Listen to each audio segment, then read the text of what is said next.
live everywhere. Daily Kos Radio on netrootsradio.com presents David Waldman, Kagro in the Morning Show.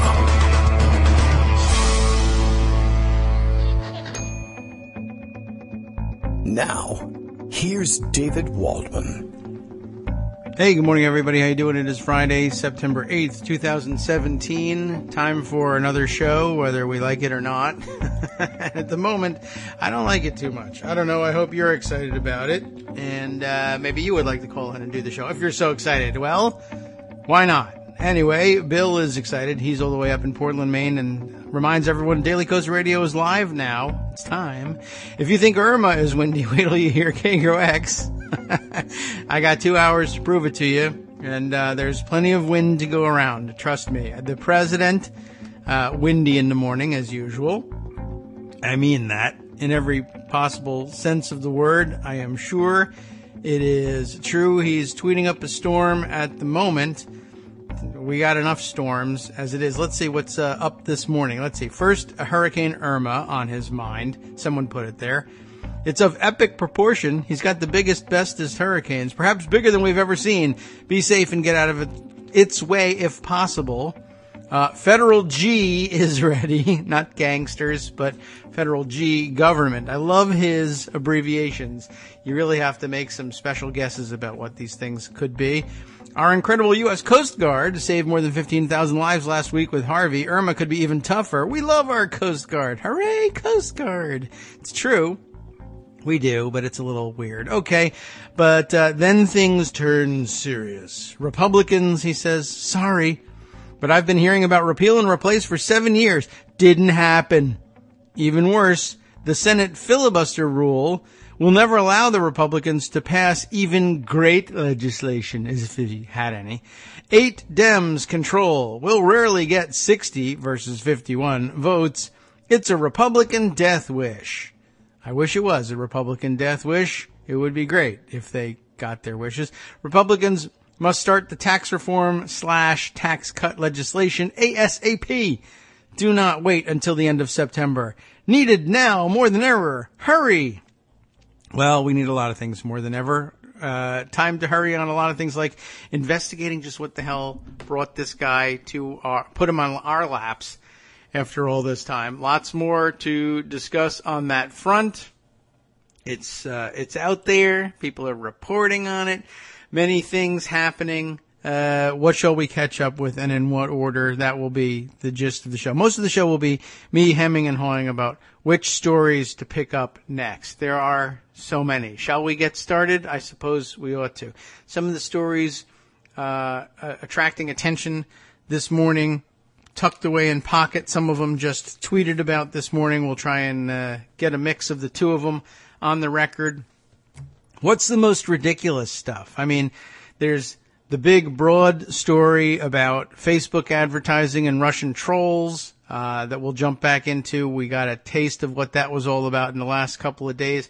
We should dive into those stories and get the details so that we can try and fill in the gaps in the story, although really that's Robert Mueller's job, and I'm sure he's going to be working slowly and methodically to try to do just that. But let's see if we can't beat him to the punch, because that's always fun. Here's something we don't have to beat him to the punch on. Tomi Lahren, the newly minted Fox lady, what is she, like a 24-year-old blonde kid that I don't know. I think she got famous doing videos for The Blaze. The Blaze, which everyone knows means to bluff. That's actually a different word, but you get the reference, I'm sure. She was fired eventually from The Blaze, by the way, because something, social conservative, kick out everybody, ban the gays, ban the Muslims. But in case I ever get pregnant, I need to have an abortion, we got to have that freedom. And that didn't work out too well for her. She was fired from The Blaze. I guess she was a sensation early on because she's a young blonde girl, and she would sit there and read news stories and then go conservative crazy, and everyone would say, yeah, and guys liked to play her videos in their man caves and say, see, that's why I'm conservative. And the substance of what she said is really super important. Yeah. I think that's what was driving it. Anyway, she got fired from The Blaze. She moved on to Fox News, a natural progression. Nobody's disturbed about that. And among the many stupid socially conservative, and that's the label they stick to. I don't think it's particularly conservative. It's just whatever. It's just jerky, that's for sure. But among the tokens of conservatism that she picked up and decided to rave about so that people would watch more of her videos was immigration. And who knows, she may even be a true anti-immigration true believer. But too bad, because Jennifer Mendelsohn has written a piece in Wonkette, which has been picked up by a number of online outlets, including Daily Kos. It's made the front page there as well. But let's go to the original source on this one. As much as I like to cite Daily Kos on these things. Tomi Lahren, meet the great-great-grandfather prosecuted for forging his citizenship papers. And it's not just any great-great-grandfather, it's yours. That's what makes it so interesting. It's kind of a confusing headline. Lots of people end up being great-great-grandfathers. Some of them even forged their citizenship papers, but not all of them are Tomi Lahren's great-great-grandfather. Is it Lahren? We have a Ralph Lauren problem. Ralph Lauren, but Lahre. I don't know how she says it out. Who cares? I'd probably be more interested in the proper pronunciation of who's, the substance she's using, the product she uses to color that hair. Anyway, I don't know, maybe it's natural. Sure. An avid genealogist, our writer here, Jennifer Mendelsohn, says, I have a knack for using the document trail to root out buried family secrets and often help adoptees and others trace their histories. And so it's with great amusement that I have unpacked the family tree of anti-immigrant right-wing personalities from Steve, we can't restore our civilization with somebody else's babies, King, whose own grandmother arrived in the U.S. as a 4-year-old, like money dreamers, right, with baby siblings in tow, to Tucker, why does America benefit from having tons of people from failing countries come here, Carlson, whose ancestor wrote about how the bleak prospects of his native Switzerland forced him to head for America. Yeah, it is a tragedy. We keep hearing about the poor and bedraggled of Switzerland having to drag their poor Swiss asses with all that milk chocolate in tow here to the United States. Switzerland, I mean, clearly there are Swiss immigrants. Clearly there are Swiss poor. Queerly there are Swiss queers as well. I mean, I guess we might as well put that on the record. That wasn't where I intended to go, but clearly, well, that was a Swiss miss on that one. Sorry, everybody. A swing and a Swiss miss on that. Just a little slip of the tongue. But hey, I'm sure it's also still true. So where were we? Steve King has this problem. Tucker Carlson has this problem. Who else have we got? Stephen Miller. Stephen, we favor immigrants who speak English, Miller, whose great-grandmother most definitely did not speak English per the census. All of these are linked items in this article, by the way, so explore them as you find the time over the weekend. It's a project I have jokingly dubbed #ResistanceGenealogy. It's a long hashtag. I was curious how long it would take me to hit an immigrant if I dug into the tree of Tomi Lahren, the platinum blonde, snowflake-hating, ultra-conservative firebrand recently hired by Fox News. The answer? Not long.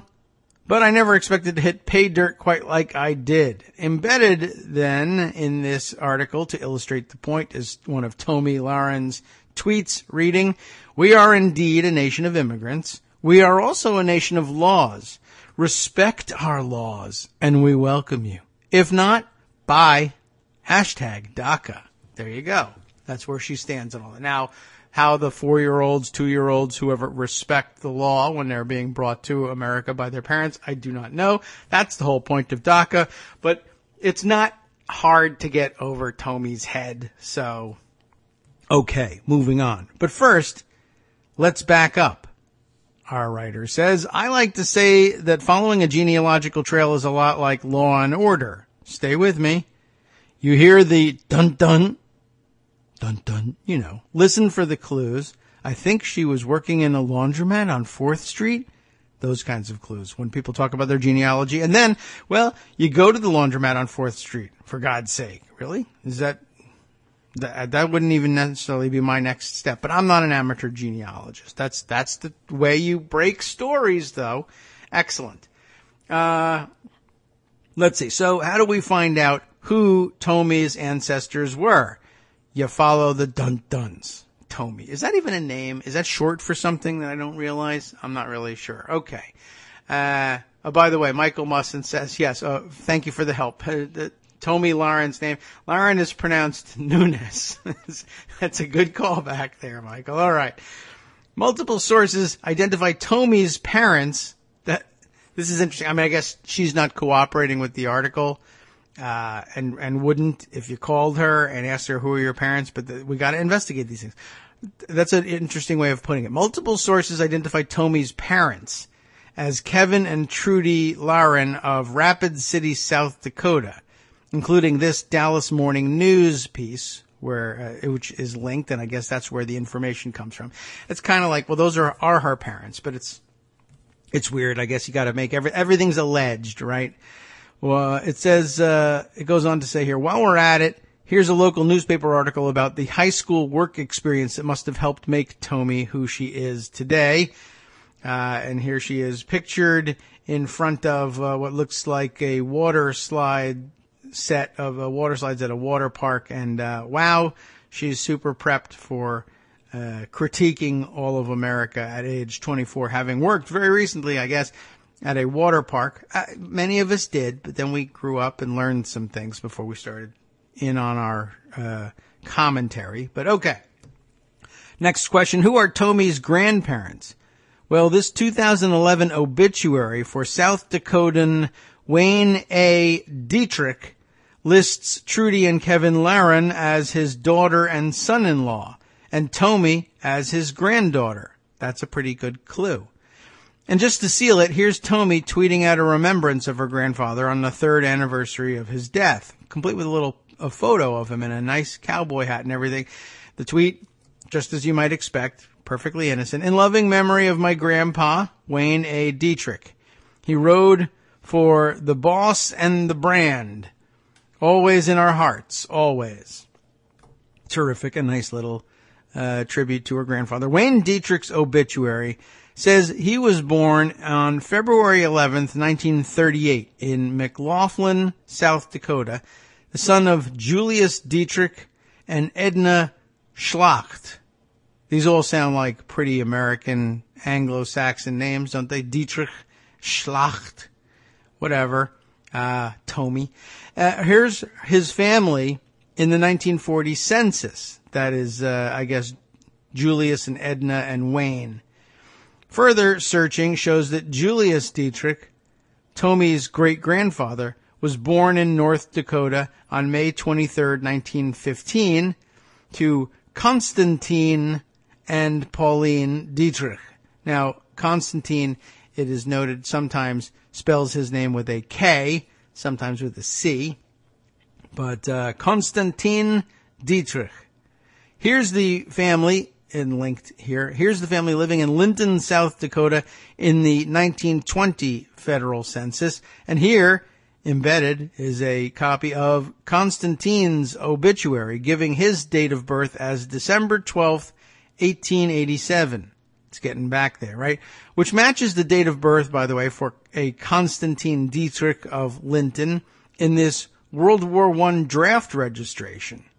So I think we got the right guy here. But here, and that's included here too. You can take a look at his photo, the photo of his draft registration. But here's where it gets interesting. Because it's been interesting already, but here's where it gets really interesting. Searching Ancestry.com for more on Konstantin Dietrich brings up an index listing for an INS file labeled Prosecutions. Immigration and Naturalization Service, INS. You remember the old initials for that. Immigration and Naturalization Service. Immigration? What? Prosecutions? Yeah. That indicates, this file does, that Dietrich, Konstantin that is, was charged with forgery in altering the date of his declaration. Wait, what? That actually just says, wait, what, in the thing. I've already said it, but she says it now. So this is the point at which she says, wait, what. I was a little early on that. I jumped the gun.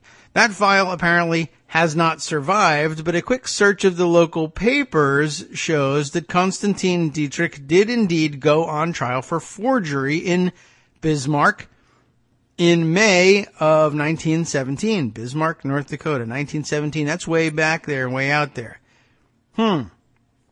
Here's the newspaper item. The morning of the court's proceedings was devoted to a jury trial of Konstantin Dietrich of Lemon, 2 M's in that, charged with forgery.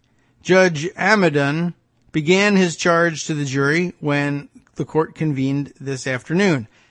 Well, our writer, again, it's Jennifer Mendelson, says, I ordered a copy of the court file, which included Dietrich's grand jury indictment in all its 14-page glory. And here's the big deal. Tomi Lahren's great-great-grandfather was indicted on 2 separate counts for, quote, willfully, unlawfully, and knowingly making a false affidavit in connection with a naturalization proceeding, and for forging a naturalization document in violation of the Naturalization Act of June 29th, 1906. Violation of the law. Why, this is a nation of immigrants, yes, but we are a nation of laws. If you don't respect our laws, well, bye, Konstantin Dietrich. You're out of here. And Tomi Lahren is a German, where are they from? I don't know. I'm guessing. Well, Central Europe. Back to Central Europe with you, Tomi Lahren. Old Europe at that, where you'll be under threat from the constant influx of maniacal terrorists from Syria, no doubt. That's probably what you'd fear. So you're not going to want to go, apparently. But you're not entitled to United States citizenship. I'm sorry. You're out of here. Your great-great-grandfather disrespected our laws. So bye. I mean, that's it. That's the extent of your due process. Bye. Bye. You can let the door hit you anywhere you like, by the way, as a consolation prize. We'll allow that. The grand jurors back then, in the olden days, accused him of swearing falsely to the date of his declaration and of altering the original papers with a knife or steel eraser or other instrument unknown to the grand jurors to make it look like his declaration of intention to become a citizen. What worse thing could you possibly have forged? His declaration of intention to become a citizen had been executed, or he tried to make it look like it had been executed in 1911 rather than in 1909, apparently because he'd let too much time elapse before completing the naturalization process. I love America. I want to become American. I want to become a naturalized citizen. I just dawdled and waited 2 years at least past the, I don't know what you would call it, expiration date on my naturalization papers. I forgot I wanted to be American. It didn't occur to me. I never got around to it. I'm sorry. So I forged the papers so I wouldn't miss the deadline and I would be able to take advantage of my application for citizenship here in the United States so that my great-great-granddaughter Tomi could try to kick everybody else out of the country. Well, he got busted. And here's the thing. Here's a copy of the paperwork and of the indictment here. Just, it's a very formal thing here. The President of the United States of America, he didn't really do this, but that's the way they styled these things, at least back in the day, from this document from the United States District Court for the District of North Dakota. The President of the United States of America declares to the Marshal of the United States for the District of North Dakota, greeting. Whereas at the, what is it? I have to enlarge this to see. Of course, it won't enlarge, so that was relatively useless. According at the May term of 1916 of the District Court of the United States of America for the District of North Dakota, a bill of indictment was found against Konstantin Dietrich, charging him with violation of the Act of June 29th, 1906, making false affidavit. Does it really matter? I mean, it's actually quite difficult to read. So the basics of it are he forged the papers necessary to claim citizenship in the United States. But, the story continues, lucky for Tomi, despite the evidence, the trial jury apparently had, oh my God, sympathy, empathy. Why they reached out and said this would ultimately be unfair to take this person who really wanted to become a citizen, wasn't born in this country, wasn't brought here as an infant, through no fault of his own. We keep saying that, and it's like, why do you keep saying it's a fault to be brought to the United States as a child? It's not. It's a great thing. Anyway, he came as an adult, apparently, and he forged his papers, but they felt bad for him. He's now an older guy. He's established in the United States. He's done right by the United States. He's said he wanted to become a citizen, even though for some reason he waited and took his sweet time about it. But let's just let it slide. The jury trial apparently had sympathy for Mr. Dietrich and acquitted him of the charges. He went on to successfully become a citizen in 1926, ensuring that 90-odd years later, when his great-great-granddaughter would be here to compare the Black Lives Matter movement to the KKK and to inadvertently admit that the right keeps hammering on Hillary's emails to distract from the Russia investigation, everything would go smoothly. So there we are. Here's a clip from the newspaper of the time saying Lemon, that would be the town, not what he grows. Lemon farmer, that's why I had to clarify that, held not guilty of fraud in citizens' papers. A jury in the United States District Court this afternoon found Konstantin Dietrich, well-known Lemon farmer, not guilty of making a fraudulent affidavit in connection with his application for naturalization. It was charged that a date on Dietrich's first papers had been changed from 1909 to 1911. The jury found the charge that Dietrich was responsible for such change unsubstantiated. Of course, Tomi will point at it and say, look, he's not guilty, so that's all there is to it. But of course, apparently the evidence was overwhelming. They just felt sorry for the guy, according to the story. Anyway, maybe they did. Maybe they just really had reasonable doubt as to whether or not it was him who did the changing. Because maybe the president of the United States did it himself because he's a well-known lemon farmer who didn't even grow lemons. Anyway, our writer continues here. I bring this to light not to shame or embarrass Tomi Lahren, but that would be a fine byproduct, I would say, of this work. Poke any family tree and you'll often find similar irregularities. It doesn't necessarily mean that Konstantin Dietrich was a bad person or a scorn-worthy, quote, illegal to be demonized. Perhaps it only means that, like millions of others, his overweening desire to become a U.S. citizen, of course, he took a sweet time about it, again, I'll point that out, may have caused him to try to cut a corner or two. It means he may have been a good man who made a bad decision under pressure. It means you'd hope his great-great-grandfather would have empathy for the plight of immigrants rather than try to pull up the ladder behind her. I guess, his great-great-granddaughter. You'd hope that Tomi would wake up to this reality. But apparently not. Here's her other tweets embedded in here. Ending DACA, the radical notion illegal immigration isn't to be celebrated with sanctuary and perks. Rah, rah, rah. Lib logic. Make it harder for the law-abiding Americans to get guns and make it easier for illegal immigrants to obtain perks and sanctuary. Yeah. The writer continues and concludes, it means it's pretty damn ironic that she continues to claim the moral high ground on this one, throwing stone after stone at illegal immigrants, unaware that she's been living in a proverbial glass house all along. Wah, wah. I think I even actually have that sound effect, too. I should have just gone to that.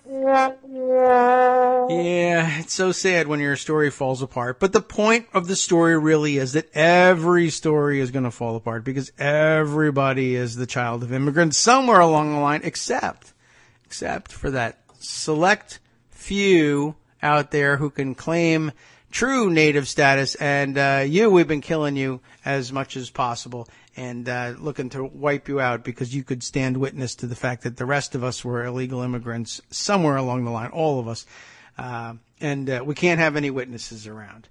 Okay, well, what can you do? Just thought I'd point that one out. It was a hell of a story. Probably more time than it really deserved, but it's a fun one and a good one for the weekend. Let's see. Where to turn next? I don't know. It's just crazy out there. Let's say we'll dive back into the story of Russian trolls and troll farms after our first break, which we're not quite ready for, but lots of writing on it, lots more digestion of the story, lots more dots being connected, lots more opprobrium, I think, properly being heaped on Facebook for this one. In fact, there is a Washington Post piece from Margaret Sullivan, which I think makes a good point. We'll share it again after the break. Facebook's role in Trump's win is clear, no matter what Mark Zuckerberg says. The funny thing is that the big damage that's being done here so far has not necessarily been to the Trump administration, but to Mark Zuckerberg's apparent presidential hopes. Pretty amazing that one, that's a thing, and two, that this is what undoes it. But what can you do? You got to get to the bottom of this stuff. We will dive further into it after our break, and we've got much more to get to as well. But first, let's bring up our music. And I do think I have solved the problem of our being able to play the music for our guests in order to cue them to upcoming breaks. But what about me? Am I forgetting that a break is coming? No, I'm not. It's coming up right now.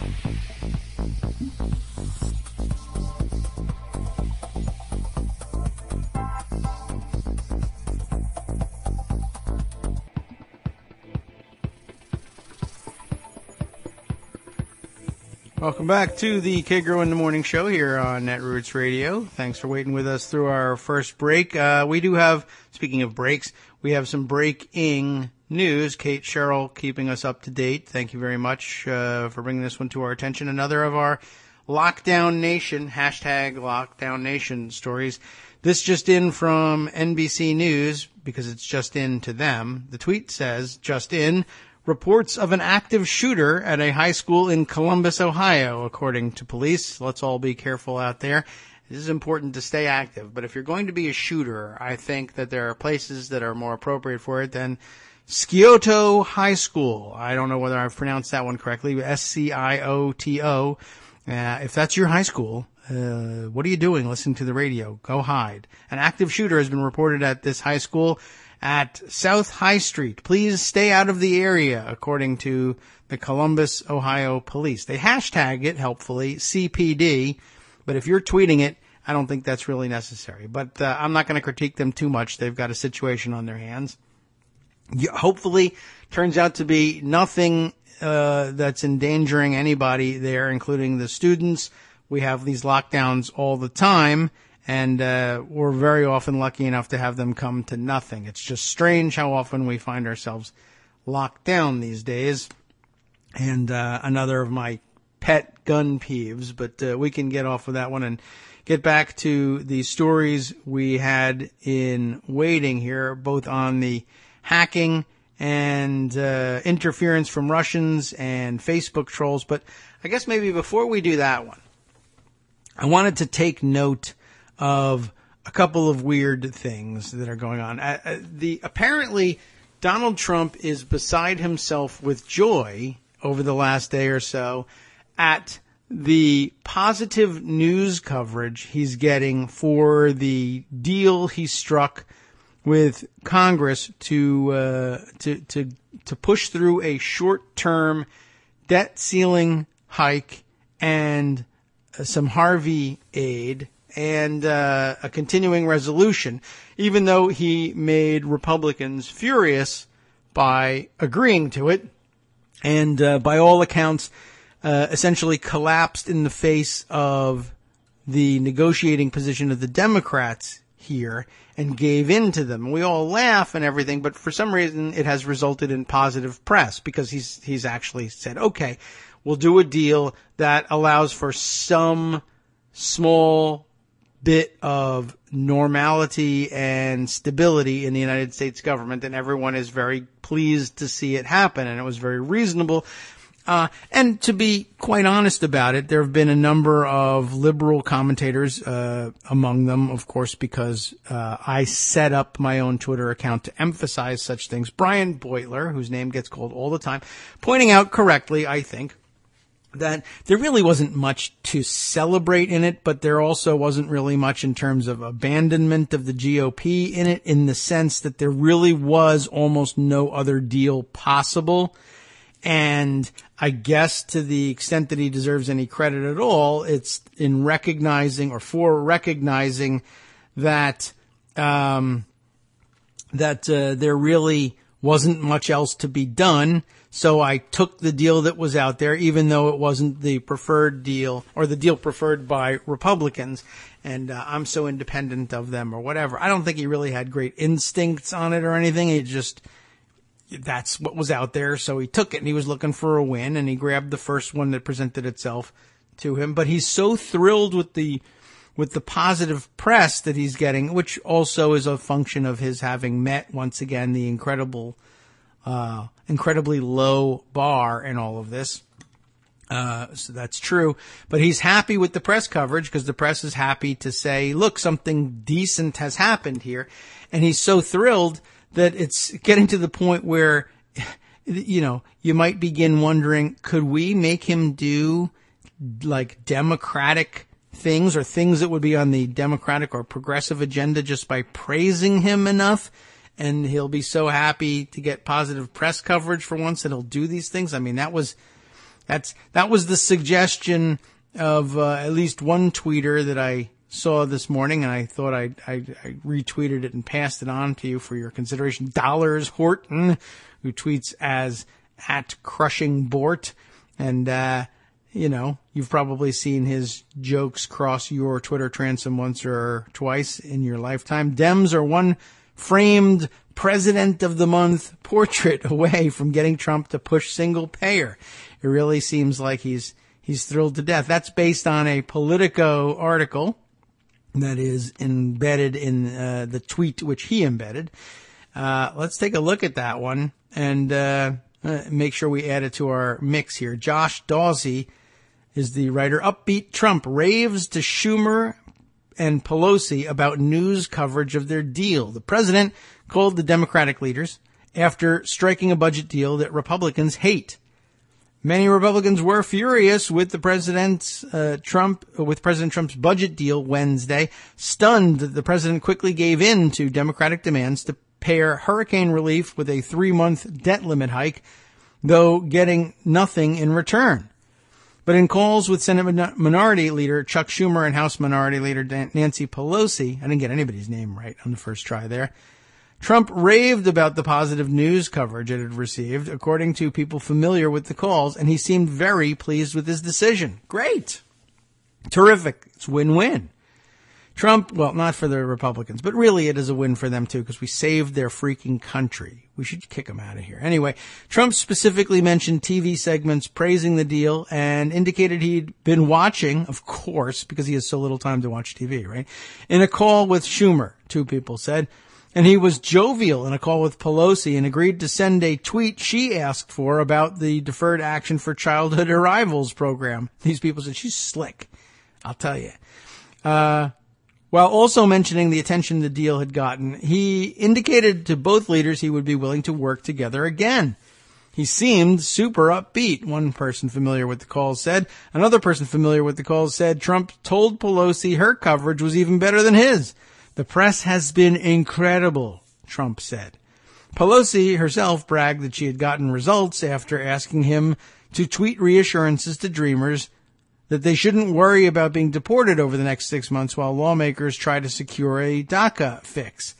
I was telling my colleagues, this is what I asked the president to do. And boom, boom, boom, the tweet appeared, she said at a news conference Thursday. Well played, Nancy Pelosi. Yes. Good job.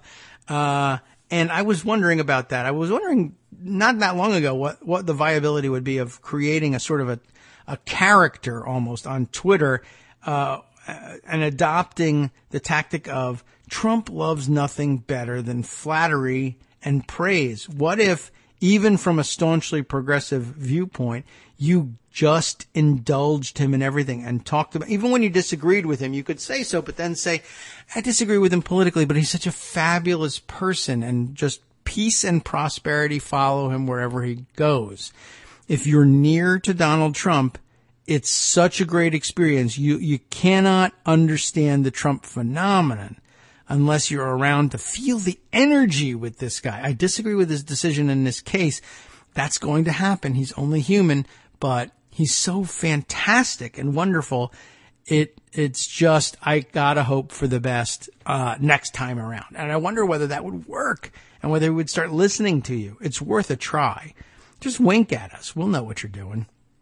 Anyway, several White House aides said Trump seemed to be in a good mood Thursday morning, he was planning to have dinner Thursday night with Speaker Paul Ryan. Press Secretary Sarah Huckabee Sanders confirmed the calls with Democratic leaders, but declined to confirm the tweet or its contents. Do you have to? I mean, look on Twitter. Yeah, man, I don't know what's dumber here. That reporters are like, can you confirm the tweet? You can confirm the tweet. Take a look. Be a reporter for a second. Or, I don't know whether that's dumber, or can you confirm that the president tweeted? I can neither confirm nor deny. You could look. You're the press secretary. Figure it out. I don't know. Or you could just say, you know what? I wasn't watching Twitter. So I can't tell you whether the president tweeted or not. You can. You asked me the question. Why'd you ask me that? Probably because you saw the tweet. Go look it up. You tell me. Does it have the check mark? Yes? Okay, good. Then it's confirmed. In the eyes of Trump, news coverage often matters more than almost anything else. That he was hailed for getting results while working with Democrats could spur similar decisions. Maybe. It's just a maybe. But White House and congressional aides said it was unclear how many other issues there would be agreement on, and that Trump could soon change his mind. That is also true. Trump told reporters in the White House Thursday that he thought the deal signaled better bipartisanship may be in the offing. I think we will have a different relationship than we've been watching over the last number of years. I hope so, he said. I think that's what the people of the United States want to see. They want to see some dialogue. And I think that it's certainly more what we want to see than what we've been seeing. So I don't know. Try it. But yeah, he's pretty mercurial, and things could change. Don't put a great deal of stock in it, but if you can get another concession out of him, take it. That's all I'm saying. Anyway, so here he is, happy about having this press coverage. And I don't know, I find that interesting now in light of his tweets, like the one about the filibuster and repeal and replace. It's an interesting start to this. I like that. Republicans, sorry, but I've been hearing about repeal and replace for 7 years. Didn't happen, right? And then he goes into the filibuster rant for a second, which doesn't mean a great deal right now. But it's interesting that he starts out with that. Republicans, sorry. And I read it this way, in conjunction with the previous story, the most wishful thinking way of viewing this, and it might be completely wrong, and it probably is. Don't ever bet on the fidelity of Donald Trump to anything for any reason, okay? But if you wanted to construct the narrative, it would be smashed in a minute, but if you wanted to construct the narrative, I would construct it this way. He's saying, you know what? It's nothing but bad news for me. Nothing but opprobrium and failure to get anything done when I make the horse I bet on Republicans. Republicans, sorry, I've been hearing about repeal and replace for 7 years. You failed. You can't do it. You can't get the goddamn thing done. Even before I was president, you failed 60-something times to get that done. Now I am president. I begged you for a bill that I would have signed. It would not necessarily have repealed everything, whatever, but you couldn't deliver it to me. Your time is up. I no longer believe in Republicans or Republicanism, but the best press I've gotten for years, the best press I've gotten as president and the best day I've had in the press in years has been when magically, for some reason, I decided to work with Democrats and do something that they prioritized and get that done. And wow, was it done quickly. Wow, did we get results right away? Wow, did I get positive press out of it? You know what? I'm a Democrat, not a Republican. I don't think that's what he's doing, but it's an interesting prospect. I mean, I wouldn't take him, and he's not going to change. It doesn't make any particular sense, and he'll be back to being the worst president in history in no time. This does not erase any of the terrible things he's done, or mitigate any of the terrible things he's about to do. It's just a spin that I would want to put on it. I think it would be entertaining to say the president has had his fill of Republican failure. He's a guy looking for wins, and wins come from talking to Democrats and doing the things Democrats say they want to do. That's the spin I would like to put on it, and I'll take it. In that light, consider that Republicans are still bending over backwards to kiss the guy's ass because they think he's one of them and that he'll hand them their priorities. Although, in all likelihood, really, honestly, they're going to very likely fail to get their act together on tax reform, too. And then Trump will be stuck having to, logically speaking, he'll be stuck having to say, I don't know, you said you were going to repeal and replace Obamacare, couldn't get it done. You said you were going to reform taxes, I said I'd sign it, couldn't get it done. The only progress I've made, the only wins I get come from Democrats. Why am I with you guys? I don't know. So what do I mean they're bending over backwards? Well, you all have many ideas about the kinds of protection they're offering him. Here's a very specific example of this one.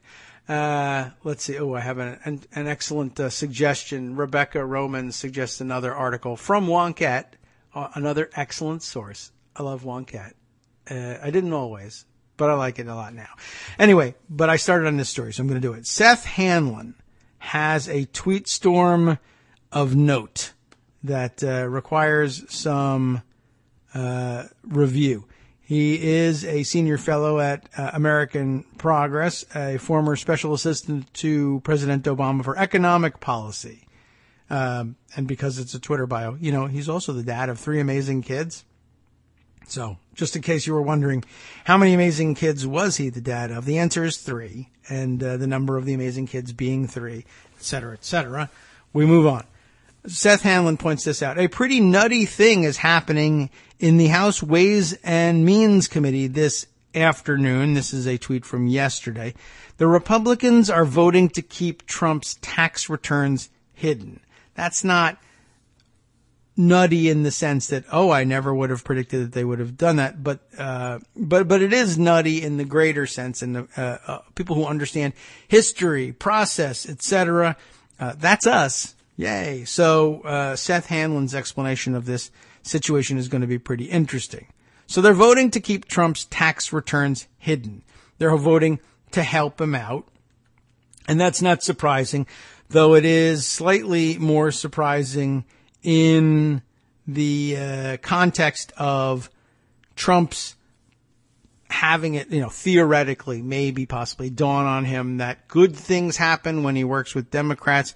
Bad things happen when he works with Republicans, but that's okay because Republicans, for some reason, are still in his thrall and doing his bidding. It's inexplicable. It may not last forever, but whatever. Although, I guess that's probably the best indicator that he's going to have to go back and do something to make these people stay happy with protecting him, because otherwise disaster could ensue. Here's what they're doing now. They voted in the House Ways and Means Committee to keep his returns hidden. Not surprising, but dig a little deeper. Seth Hanlon does all the digging for us. They're bringing up this resolution, the Republicans are, in the Ways and Means Committee, a resolution by Bill Pascrell, who is not a Republican. He's a Democrat from New Jersey. He brought this resolution forward, which compels Trump's returns. That is to say, the House will demand them and can get them. And what they do with them, though, is up to them at that point. But they want to take a look at his tax returns. And this resolution would do the trick. But they brought it up in committee just to vote it down. Why did they do that? Seth tells us, because if the committee doesn't squash it by itself, then it becomes privileged on the House floor, and that would mean that all Republicans would have to vote on it. What's happening here?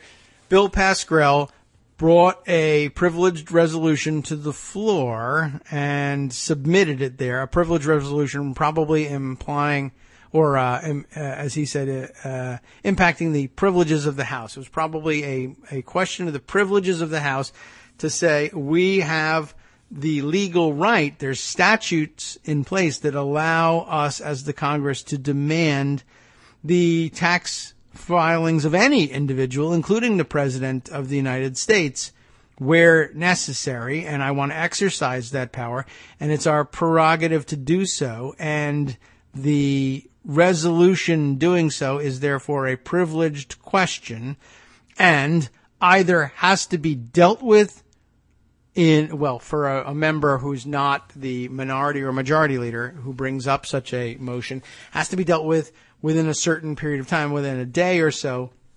They have to decide what to do with this motion being made on the House floor. If it's the minority or majority leader, they have to decide it right then and there after an hour's debate.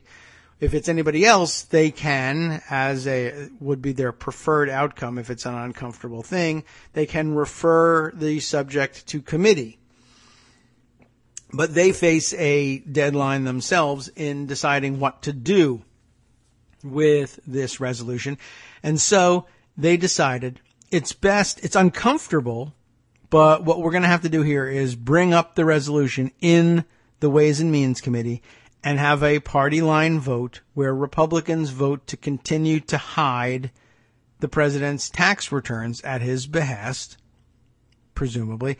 And yes, that's embarrassing. And yes, that will hurt us. And yes, there'll be people who vote against us because of it. But that's one of the downsides of being on this highly prestigious, very powerful Ways and Means Committee. You got to take tough votes every once in a while to protect the greater House membership from having to do it later. That's what they did here. The committee members, Seth Hanlon reminds us, are taking this vote to spare the rest of the Republicans in the House from having to vote again to keep Trump tax returns hidden. Now, Seth then goes on to say, it's beyond me why the House Republicans would want to stay willfully blind to what's in Trump's tax returns. Lots of reason behind this. There's lots of reasons why he says it's beyond him to understand why they want this. But just to relate it to where we were before we started this story, it's even less understandable given that the president is in this particular mood where he's saying, you know what, good things happen when I work with Dems and screw Republicans, and bad things happen when I put my faith in Republicans to do what I think ought to be done on subjects like the Affordable Care Act and taxes. It's a dangerous spot for them to be in. Yet here they are, licking his boots nonetheless, in the hopes that he'll return to the fold, I guess. So Seth says it's beyond me why the House Republicans would want to stay willfully blind to what's in Trump's tax returns. That raises a slightly different issue. That is to say, they don't even know what potential conflicts or tax avoidance schemes they're covering up by doing this, right? And they're currently negotiating a tax bill with Trump without knowing just how much he'll benefit from it. No doubt it's a lot.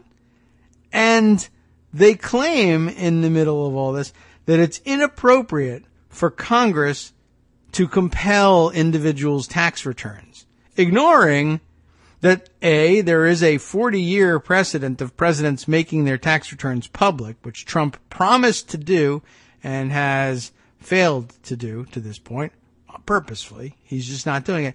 And B, that the law giving Congress and its tax committees the power to obtain tax returns of any individual was intended for just this purpose. It was passed in the wake of the Teapot Dome scandal so that Congress could investigate bribes, among other things, And he says here, for a deep historical dive, and maybe we'll have to take a look at that one, see this from George Yin. It is a Georgetown law publication. And a PDF at that. So, well, it may be, that signals to me that it might be so deep a dive that we can't fit it in today's show, or any show for that matter. It looks to be a 68-page treatise on protecting taxpayers from congressional law breaking, published January 27th, 2015 a very preliminary draft, not for attribution. I assume at some point they published it in final form, but the link here is to a preliminary draft from January of 2015, but basically out there making the historical and legal point that Congress, though Republicans are right now saying, well, it's not that we're trying to help Trump. What we're doing is saying, generally speaking, it is really highly improper for Congress to use its muscle to take up any individual's tax returns. Like, for instance, sure, we could do this for Donald Trump, but I bet you wouldn't like it if we did it to George Soros or whatever else. Pick your Democratic boogeyman and say, you wouldn't want us prosecuting our political fights using our institutional muscle that we're given for oversight purposes. You wouldn't want us to abuse that power. That is true. We would not. However, this is not an abuse of that power. This is the reason you granted yourself this power. It's not an abuse of power for the Congress to very specifically target the tax returns of an individual that they have every reason to believe is either taking bribes or at the very least is highly conflicted, even as they're intimately involved in the negotiation of a new supposedly package of tax reforms. So, this was the whole purpose of this. Yes, it's a dangerous thing, but you use it sparingly, and this is as sparing as it gets.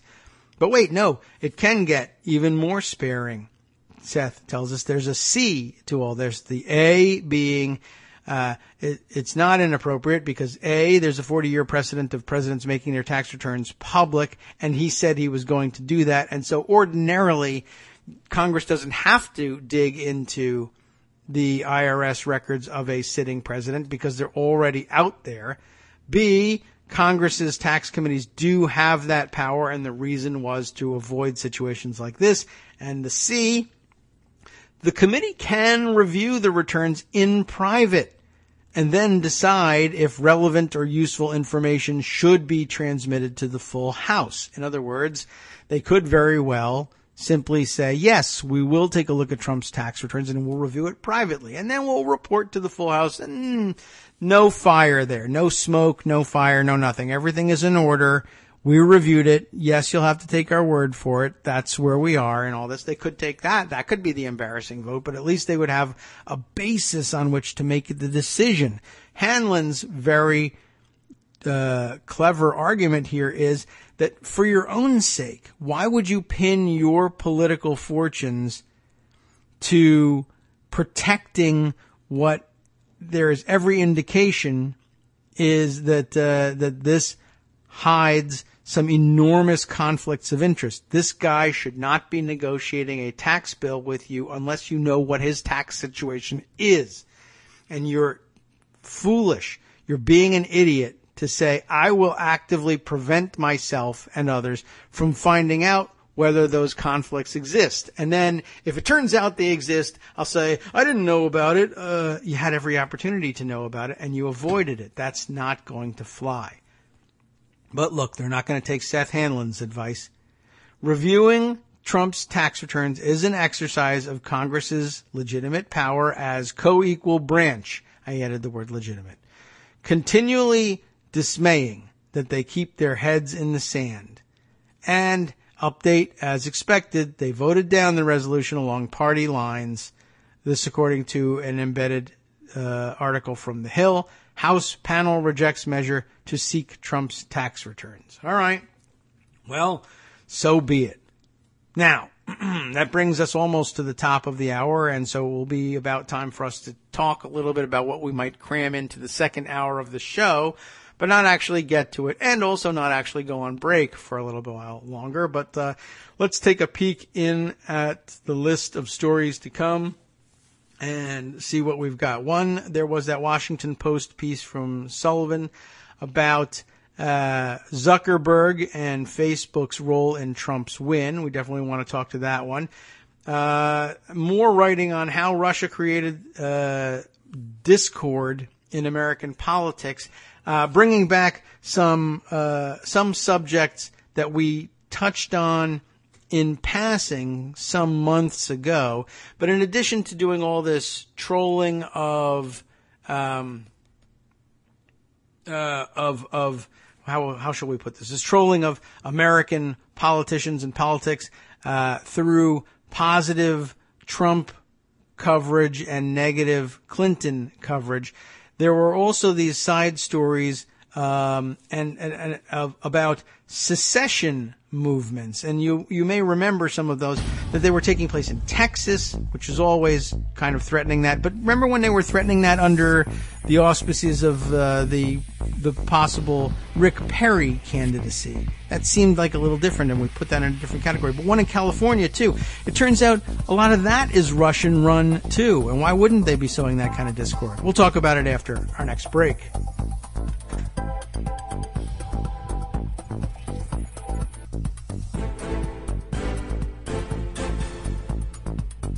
Well, that's it. How'd you like the break? It's a short one at the top of the hour. I enjoy that 1 minute break, although, I don't know. Sometimes I get used to the idea of having a couple minutes to wander around, but I'm glad to keep things short so we can jump right back in without too much distraction into this story. By the way, also now crossing my Twitter transom, interesting story from USA Today, published yesterday. Happened to miss it, but great headline.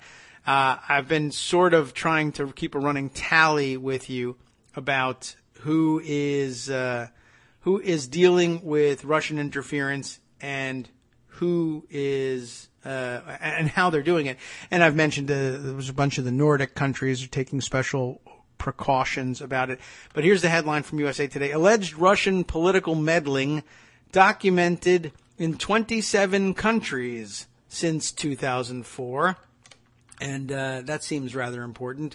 Let me make sure that I've got that for you for later. Special counsel Robert Mueller has convened a grand jury in Washington, of course, to investigate allegations of Russian interference in the 2016 U.S. election.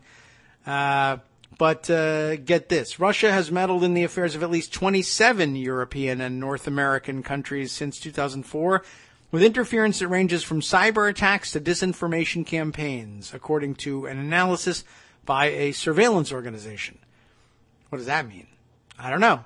The findings provided to USA Today show the meddling started in former Soviet republics allied with the West and spread to Western Europe, which is exactly, of course, what we found out Paul Ryan and Kevin McCarthy and others had just been briefed on in the secretly taped conversation they had, in which they swore each other to secrecy so as to cover it up for long enough for the Republican Party to reap the benefits of this interference in American politics. But moving on. More recently, it says, more recently affected are Canada and the United States, where Congress and an independent prosecutor are, of course, investigating possible Russian involvement in the 2016 presidential election. The alleged Russian interference abroad was compiled by the Alliance for Securing Democracy of the German Marshall Fund, a non-profit organization that fosters closer bonds between the United States and Europe. That's non-committal in terms of a mission, but okay. In August, the group began tracking Russian efforts to influence U.S. public opinion through a network of Twitter accounts that disseminates messages considered helpful to the Kremlin. On Wednesday, Facebook said an internal investigation uncovered $100,000 in advertising spending by hundreds of fake accounts and pages likely operated out of Russia, which sought to sow political division during the U.S. presidential election. The ads were traced to a Russian troll farm, a Facebook official said. The giant social network said it had shared the findings with U.S. investigators. The pattern of Russian government-linked behavior in the United States is similar to that seen in other countries, said Laura Rosenberger, director of the Alliance. These are the tools they use to undermine democratic institutions in different places, Rosenberger said. For a lot of Americans, the question of Russian interference in U.S. elections came out of nowhere. It sounds crazy to most people. It did to me for a long time. That this has been part of the Russian playbook for more than a decade. Countries the alliance said have been targeted are Belarus, Bulgaria, Canada, Cyprus, gee whiz, lots of money there, Czech Republic, Denmark, Estonia, Finland, France, Georgia, Germany, Hungary, Italy, Latvia, Lithuania, Macedonia, Moldova, Montenegro, Norway, Poland, Portugal, don't forget Poland, Spain, Sweden, Turkey, the United Kingdom, Ukraine, and the United States. Current targets include German Chancellor Angela Merkel, who faces re-election this month. We did mention that the other day. Here are a few examples cited by the alliance of alleged Russian interference. Going back to April 5th, 2004, Prime Minister, oh boy, we're going to be talking about prime ministers in all these countries now. Prime Minister Rolandas Paksas of Lithuania, a former Soviet republic, was impeached for granting citizenship to alleged Russian crime figure Yuri Borisov and leaking him classified information that he was under investigation. Borisov contributed $400,000 to Paksas's 2003 election campaign, presumably with the Kremlin's blessing. Interesting. And how weird, too, right? If he's a Russian crime figure, why grant citizenship to him in Lithuania if he is giving money to Paksas with the Kremlin's blessing? Couple of explanations, of course. One being the Kremlin says, yeah, go do this thing and then get it leaked, and then we'll screw with the Lithuanian presidency by a prime ministership here and getting him impeached. Or two, of course, it could have been he contributed $400,000 with the Kremlin's blessing in 2003 and then fell out of favor with Putin and needed a place to hide and figured I might as well try Lithuania. Second example here, April 27th, 2007. They like April, I guess. Estonia, another former Soviet republic, accused hackers using Russian IP addresses of a wide-scale denial-of-service attack that shut down the internet in Estonia. The whole thing, I guess. One of NATO's newest members. So as soon as it joined NATO, they shut down the internet there. The attack on the government newspaper and banking websites, or at least those parts of it, I guess not the whole internet, I don't know, appeared to be in response to Estonian authorities' decision to move a Soviet World War II memorial. Oh my God, it's about memorials. Known as the Bronze Soldier from a central square in Tallinn, the Baltic nation's capital. Russia denied the accusation. Can you imagine if it's really all about, no, you can't, they are erasing history. How can you do this? What kind of accent was that? Again, Transylvanian. That's my go-to Central European accent. August of 2008, cyber attacks conducted from Russia brought internet traffic to a halt in the former Soviet Republic of Georgia while Russian troops invaded Georgian territory. Now that's just good practice. If you ask me, you're going to invade someplace, you're definitely going to want to shut down their internet traffic. It's evil, but you're going to want to do it. January of 2013, there's a big gap in this. Spain's civil guard unraveled a Russian mafia network accused of laundering large sums of money through Banco Madrid. We did hear about this at one point. I don't know whether we ever read the article, but somewhere in pocket is the Spanish connection to all of this Trump-Russia stuff. And I don't know if I ever read it, but I swear it's in pocket. You can believe me. Believe me, I wouldn't lie to you. September 17th, 2014, Russian election observers, and that's in scare quotes, from the Russian Public Institute of Electoral Law, cast doubt on the validity of the Scottish referendum on independence from the United Kingdom a day before the vote. That's an odd one. July 22nd, 2016, of course, WikiLeaks publishes about 20,000 emails from the DNC that U.S. intelligence and an independent cybersecurity firm said were stolen by Russian government hackers a month earlier. March of 2017, Canada's foreign minister, hi Canadian friends that are listening, Canada's foreign minister targeted in a Russian media campaign focusing on alleged Nazi links. That's a new one on me, but that's just my way of saying I'm still not paying attention to what's going on in Canada, Canadian friends. A hallmark of my Canadian coverage, and indeed all American world news coverage. We forget about Canada. And you know what? Ultimately, with Trump in office, it's probably better if we forget you're there. Done, by the way. I already forgot. But it's good to lie low. It's worked well for Canada, I think. Spring of 2017, our next incident here. French presidential candidate Emmanuel Macron targeted by rumors about his sexual orientation and alleged corruption that were spread by far-right websites and relayed by Russian media. Macron was elected by a wide margin. The Kremlin repeatedly has dismissed the allegations as anti-Russian propaganda. James Cardin, executive director of the American Committee for East-West Accord, which promotes better relations between the U.S. and Russia, said Moscow's actions are no different from what the U.S. government does to promote its interests abroad, and they are being blown up beyond any proportion. We do it, they do it. The Chinese, Israelis, everyone is doing it, Cardin said. Well, okay then, good, you're guilty. I mean, we're guilty too, but at least we're right about your being guilty. I'll take it. Clint Watts, a former FBI agent, third time in a couple of days we've called his name, and counterterrorism specialist who is focused on the Russian use of the internet to spread propaganda and disinformation, said the idea that the U.S. engages in such activities is preposterous. When did we hack 4,000 people of a foreign country and dump all their information on the internet? Watts said. I don't know. We did other things, but okay, good point. This referring to multiple intrusions of U.S. government and military computers that have been attributed to Kremlin-directed hackers. The goal of Russia's efforts in the U.S. and Europe is to make the institution of democracy look not credible, said Watts, who is now a fellow at the Foreign Policy Research Institute.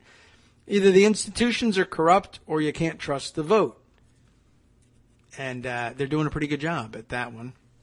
The type of activity that Rosenberger's staff compiled goes back much further than 2004, according to Dov Levin, a researcher at Carnegie Mellon University who documented 36 known attempts by the Russians or Soviet governments to influence elections around the world, and 81 American attempts from 1946 to 2000. It's just different in kind. We weren't doing it over the internet. We were shooting the candidates or whatever it was that we were doing. We have absolutely have a very poor track record of interference in democratic activity in our hemisphere. The big problem is now the Russians are coming in our hemisphere, and it's not right. Well, it's what it is at bottom, I guess. The most common American methods involved secret campaign funding right before an election, Levin said. He said that during the 1990 Nicaraguan election, U.S. agents leaked damaging information about alleged corruption by Nicaragua's leftist Sandinista party officials and their Swiss bank accounts to German newspapers. Those reports were then picked up by the Nicaraguan opposition. Sandinista leader Daniel Ortega lost that election, and the American intervention played probably an important role in that regard, Levin said. Good historical context here. The U.S. also intervened in 1996 in the Russian presidential election, on behalf of Boris Yeltsin, but it has not done so since Vladimir Putin became president in 2000, Levin said. Maybe we did it first. The most common Soviet and Russian tactics are dirty tricks, attempts to harm in some way the side they don't want to win, Levin said. How is that dirtier than what we do? I don't know exactly, but I'm not happy about it. I'm not excusing it, that's for sure. According to a report in the British newspaper The Guardian, KGB agents in 1984 planted an allegation that the new AIDS epidemic was caused by a secret American military biological weapons program.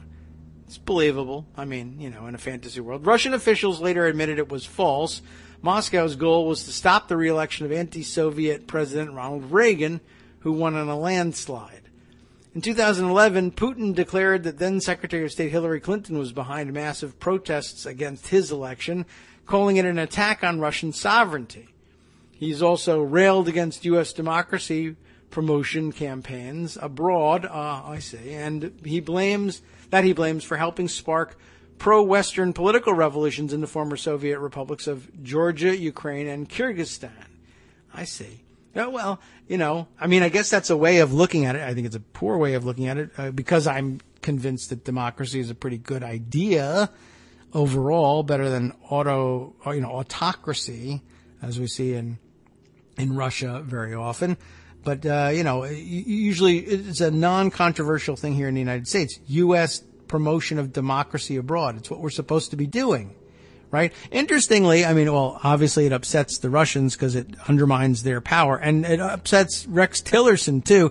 He's ending a lot of those programs, which is pretty amazing. But what if he's doing it out of fair-mindedness rather than pro-Russian sentiment? Oh, how embarrassing would that be? Anyway, it's not.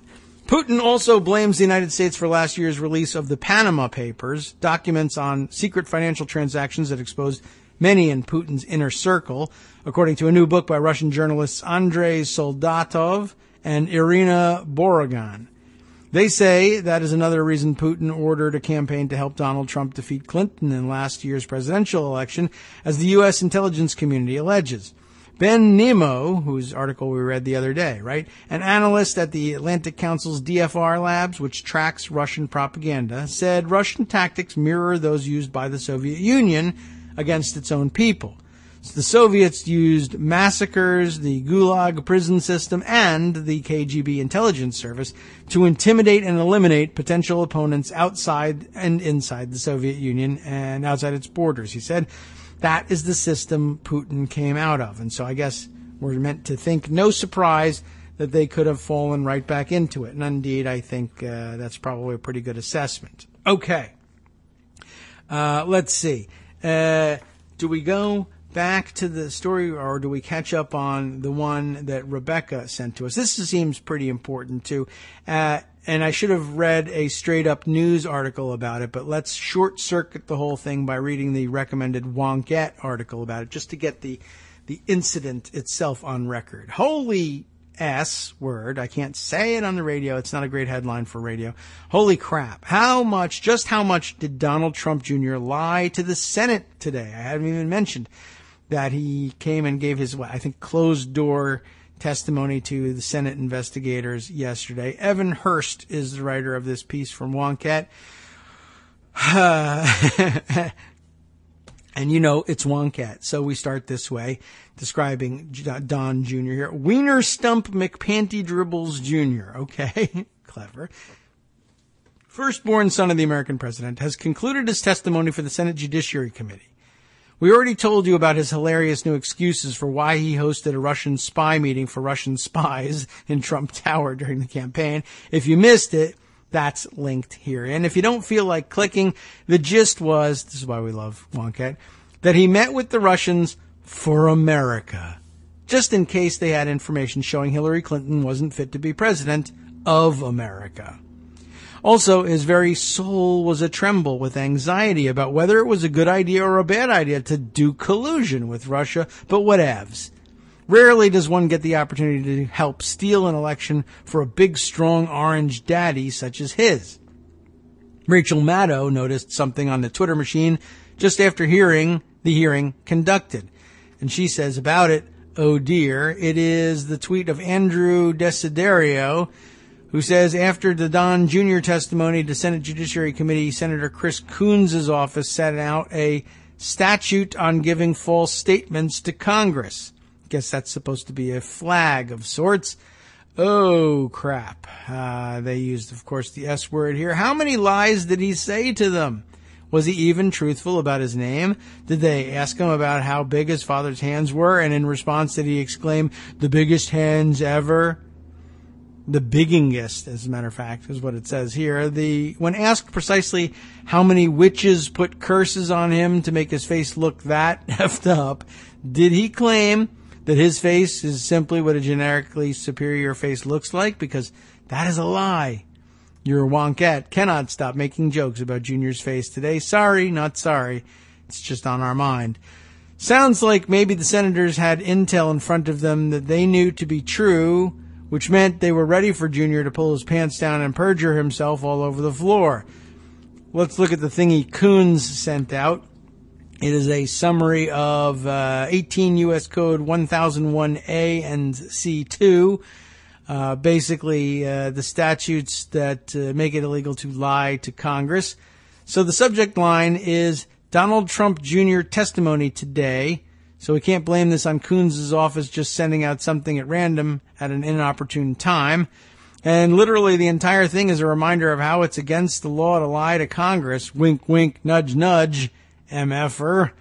Oh well, Daddy will probably give him a whomping and send him to his room without dinner, but a nice shiny pardon at the end, so no big deal. In related news, Special Counsel Robert Mueller reportedly wants to have a nice chat with all the White House staffers who were present on Air Force One when Daddy and Hope Hicks were writing Junior's statement about the Russian spy meeting, so it sounds like he's solidifying an obstruction of justice case against the president. Whee! Feel free to speculate about all of Don Jr.'s lies to the Senate in the comments of this, your open thread. That was the purpose of the piece, but just wanted to bring you up to date. Yes, he had his testimony. Yes, he probably said something that's going to land him in trouble later on. It might involve this statute, it might not. We will see. Now, moving on again to the promised Margaret Sullivan piece from the Washington Post. Facebook's role in Trump's win, she says, is clear no matter what Mark Zuckerberg says. That lying bastard. I don't know. Maybe he's a nice guy. What a ridiculous notion, Mark Zuckerberg scoffed shortly after the election. Remember this? That his social media company, innocent, well-intentioned Facebook, could have helped Donald Trump's win.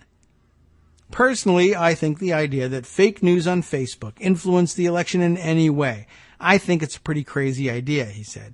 Voters make decisions based on their lived experience. In fact, voters make their decisions based on many factors, not just their lived experience. Disinformation spread on Facebook clearly was one, a big one. That was obvious in November. It was obvious in April when Facebook, to its credit, announced some moves to combat the spread of lies in the form of news stories. And by the way, since this article, or maybe even before this article, lots of discussion on Twitter by journalists about how often during the campaign and immediately afterwards they spoke to Trump supporters. And when they did, they were absolutely certain. That didn't always make it into the copy of their stories, but these super dedicated super fans of Trump were almost universally convinced that the worst of the conspiracy theories and fake news stories were in fact true. They were Pizzagate believers. They thought Hillary Clinton was going to drop dead from pneumonia any minute, et cetera, et cetera, et cetera. It was very clear to the reporters discussing this story lately that Facebook news was distorting everything for these people. And they all said not only did they believe those things, but that they had relied on Facebook as their primary source of news. That was astonishing to the reporters then, and it's astonishing to hear them recount those things now, even though we already know it to be true. Back to Sullivan's article, she says it's even more obvious now after Wednesday's news that Facebook sold ads during the campaign to a Russian troll farm targeting American voters with divisive social and political messages that fit right in with Donald Trump's campaign strategy, remarkably enough. The news, reported Wednesday by the Washington Post, fits right in with the findings of a fascinating recent study by Harvard's Berkman Klein Center for Internet and Society. Analyzing reams of data, it documented the huge role that propaganda in various forms played in the 2016 campaign. Attempts by the Clinton campaign to define her campaign on competence, experience, and policy positions were drowned out by coverage of alleged improprieties associated with the Clinton Foundation and emails, the study said. The Trump campaign masterfully manipulated these messages. Truth was not a requirement. And Facebook was the indispensable messenger. As the Harvard study noted, disproportionate popularity on Facebook is a strong indicator of highly partisan and unreliable media. We don't know everything about Facebook's role in the campaign. What we do know, or certainly ought to know by now, is to not take Facebook at its word. It always plays down its influence, trying for a benign image of connecting us all in a warm bath of baby pictures, tropical vacations, and games of Candy Crush. The company recently changed its mission statement, as John Lanchester noted in a blistering takedown in the London Review of Books, mocking the canting pieties of such corporate efforts. What used to be just a soft ideal of making the world more open and connected is now giving people, quote, the power to build community and bring the world closer together, unquote. The new mission statement didn't specifically mention bringing Russia and the United States closer together, but Facebook managed to accomplish that anyway.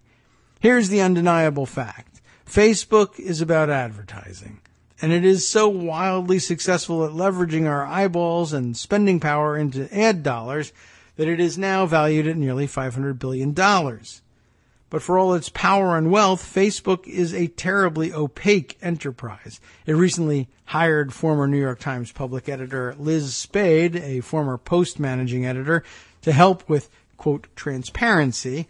Let's just say that she has her work cut out for her.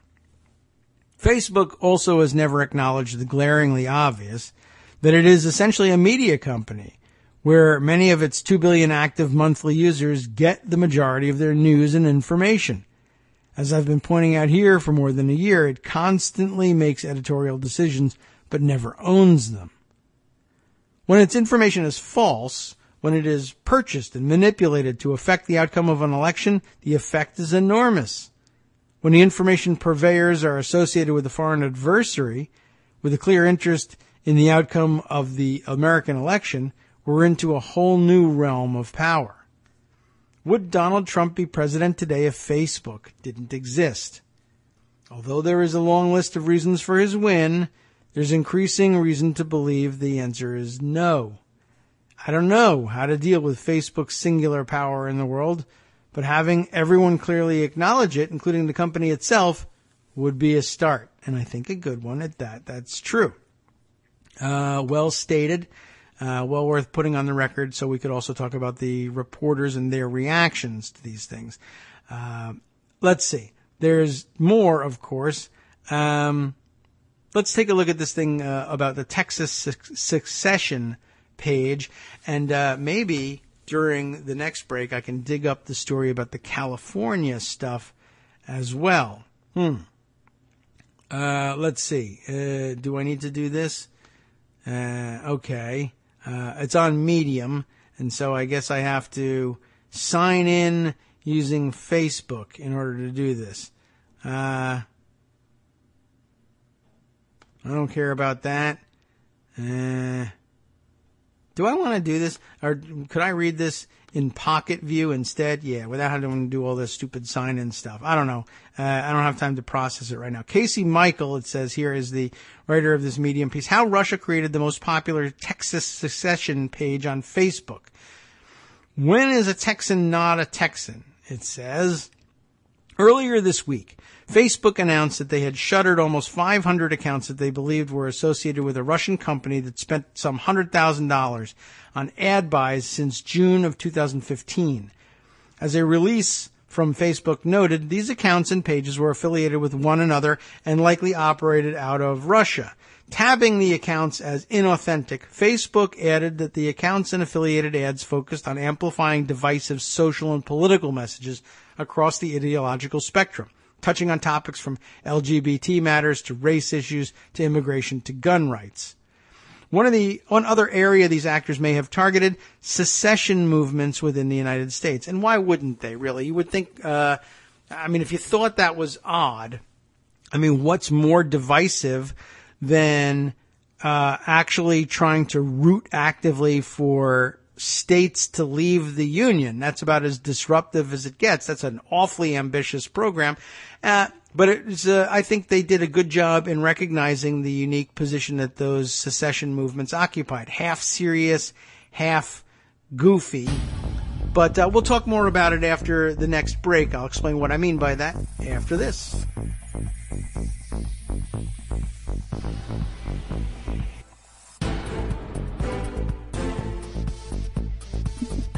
Welcome back to the Kagro in the Morning Show here on Netroots Radio, and time for our final stretch of today's show. We just began reading the very curious story, pardon me, about the secessionist movement, or part of the secessionist movement in Texas. And I mean, it's I'm sure a loose confederation, for lack of a better term, than a loose confederation of various people with various motivations for it. And I said, part serious, part goofy.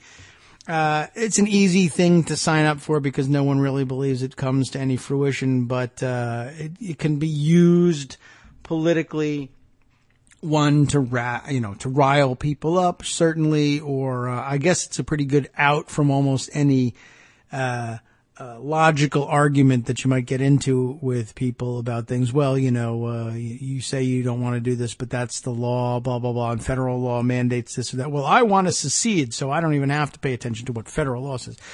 So some people will be serious about it and some people won't. And there's sort of neo-secessionist movements all over the place, some of which had weird organic origins, some of which are conspiracy theory based, some of which are just, this side of sovereign citizen movements. It's essentially, well, I'm into secession because I don't want to pay federal income taxes, or I ran into problems with the law in some way or another, and so I want to secede. And, we've seen this sort of thing before in a number of political arguments. I mean, a lot of libertarian argument is about that too. Well, I have a theoretic, I've run into a problem with some part of the law and the way it works. And so I want to chuck it all.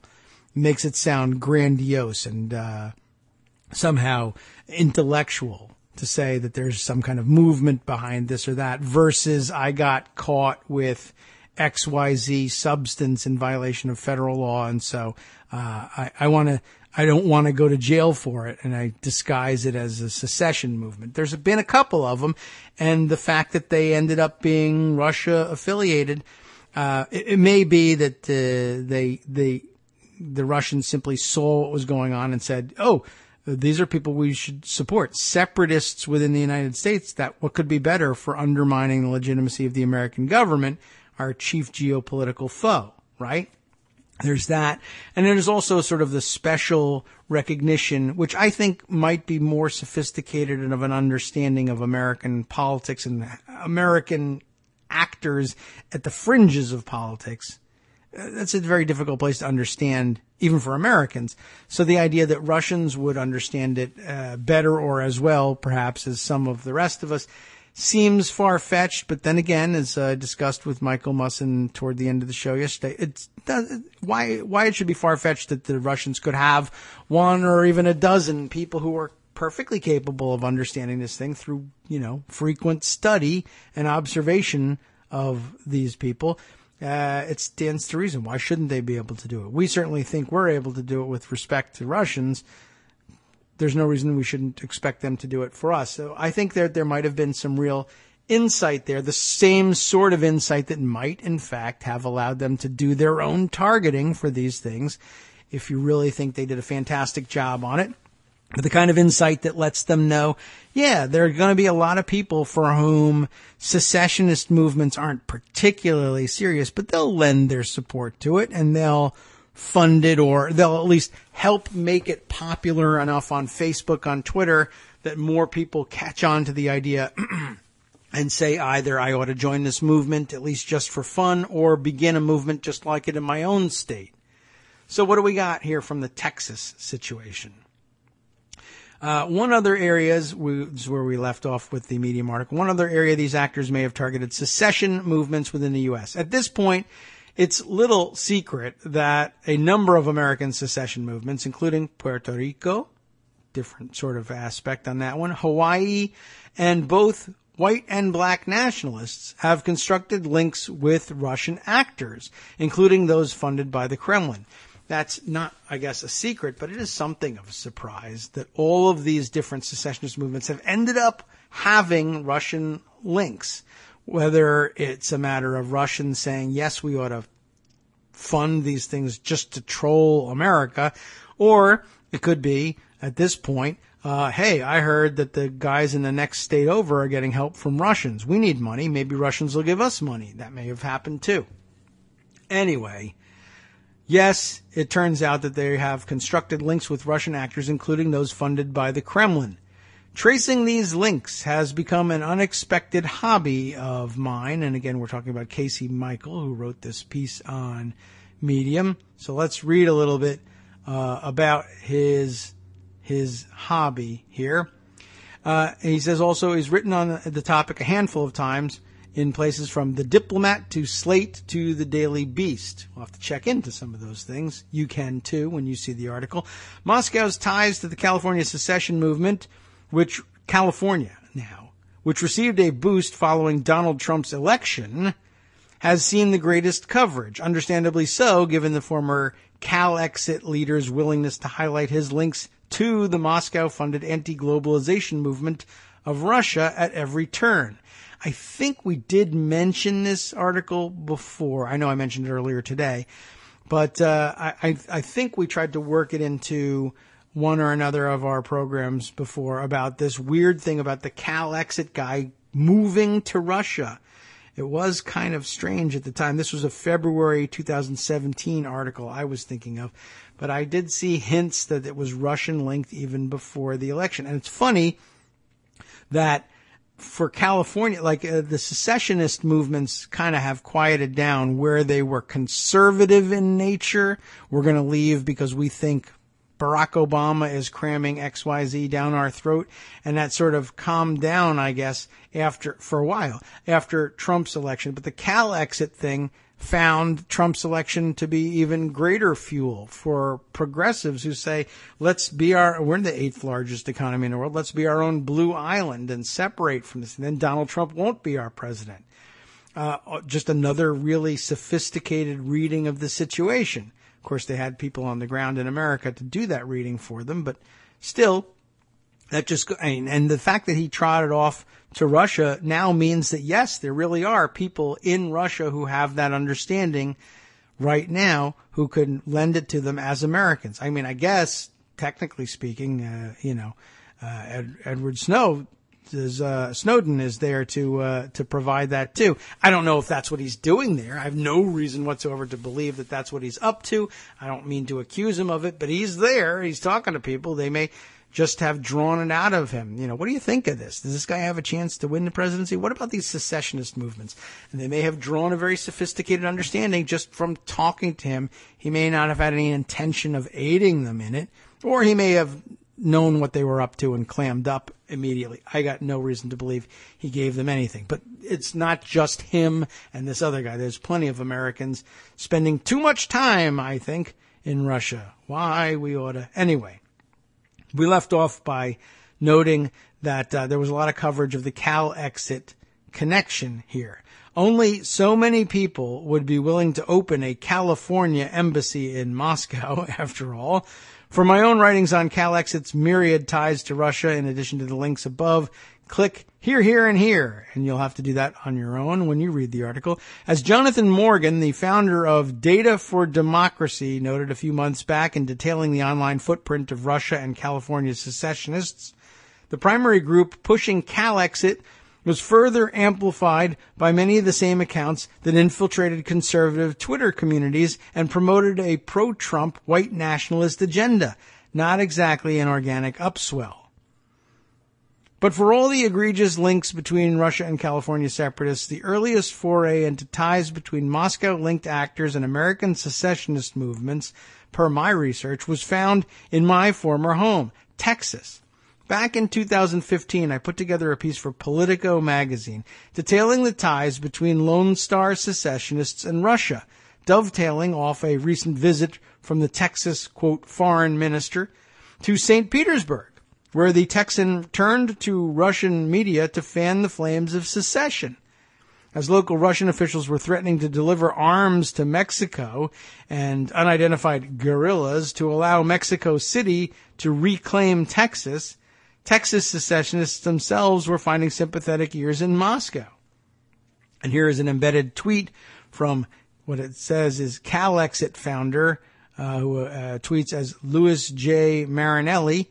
with Nate, and here's a picture, a selfie in Red Square here with Nate Smith of Texas Nationalist Movement, I guess Texas Nat Move, M-O-V, and representative of the Republican Sinn Féin of Ireland and Irina of Russia on Red Square. Irina, their blonde, young, attractive guide, I guess. Gee whiz, I can't believe the Russians thought to get these guys together and give them the grand tour of Russia with an attractive young blonde lady to do the work. Then, in 2016, the same foreign minister, the Texas Nationalist Movement's Nathan Smith, returned to Russia, attending the same pro-secession conference as the California secessionists, and this time with the AGMR, the group behind the conference, receiving funding from the Kremlin. In the time since, it's come out that the AGMR also helped fund the Texans' travel to Russia. But promotional efforts behind Smith's trip were kept to a minimum. Not only did the TNM not mention Smith's travel to Moscow, despite promoting his stopovers in France and the UK, but the only evidence of Smith's presence, besides a clip shared by RT, is a tweet from, of all people, former Calexit head Louis Martinelli. That's the one we just looked at, I guess. And that's where the evidence, as of mid-2017, stood as it pertained to Moscow's links with Texas separatism, funding for travel to and organizing in Moscow, plumping support in Russian-backed outlets like RT and Sputnik, odd comments about funding Mexican guerrillas to claim lands lost. Noteworthy enough developments, but without much evidence of success or much lasting impact. Enter the Heart of Texas. The Facebook site for the past 2 years, Heart of Texas, existed as the most prominent Texas secession social media presence online. With over 225,000 followers as of the summer of 2017, the page at one point last year boasted more Facebook fans than the official Texas Democrat and Republican pages combined. Although those would be pretty boring pages to be a fan of, I would think. Anyway, the page was laced with the kind of xenophobic, nativist, and anti-immigrant material many still associate with the Texas secession movement. Plenty of posts targeted Muslim immigrants and refugees, slammed liberals and LGBT activists, condemned vegetarians and Hillary Clinton. Taken on its face, the Heart of Texas page plugged material largely associated with the American far right, an amalgamation of InfoWars conspiracy, neo-Confederate separatism, and white nationalist calls for a return to America's past.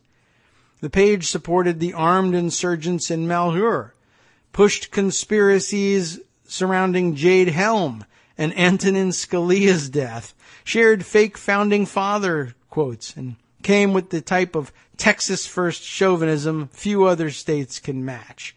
A couple of embedded tweets and memes here to try to illustrate the point.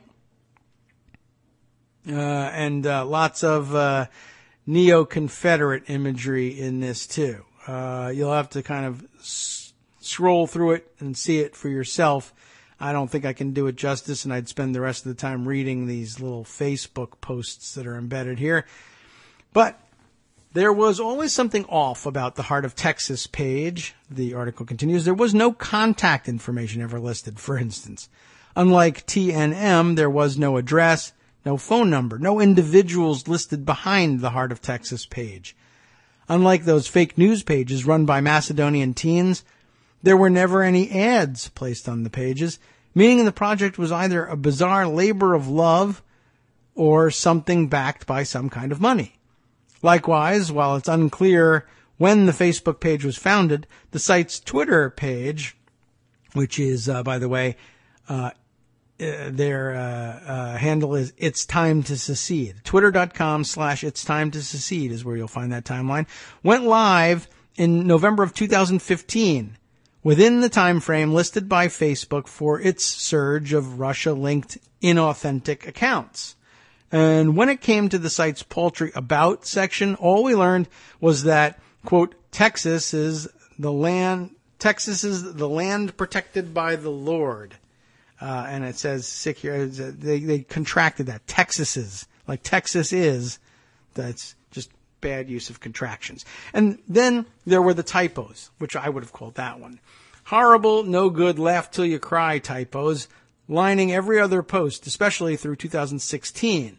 There's no possible way I can capture the types of aggressively strange typos, often complete with Russian grammatical structures, no less, in a synopsis. So I'll let these posts provide an overview of the types of grammar and spelling the Heart of Texas page brought to bear. Again, Heart of Texas. That's pretty weird. And here's the meme that does it. There's 4 collected pictures of things in the shape of Texas. There's somebody has put together like a bar sink in the shape of Texas. Here is a group photo in which the people are jam-packed in there, but standing for an aerial shot in the shape of the state of Texas. There's a house built in the shape of Texas. There's a pool built in the shape of Texas. And the meme is in love with Texas shape.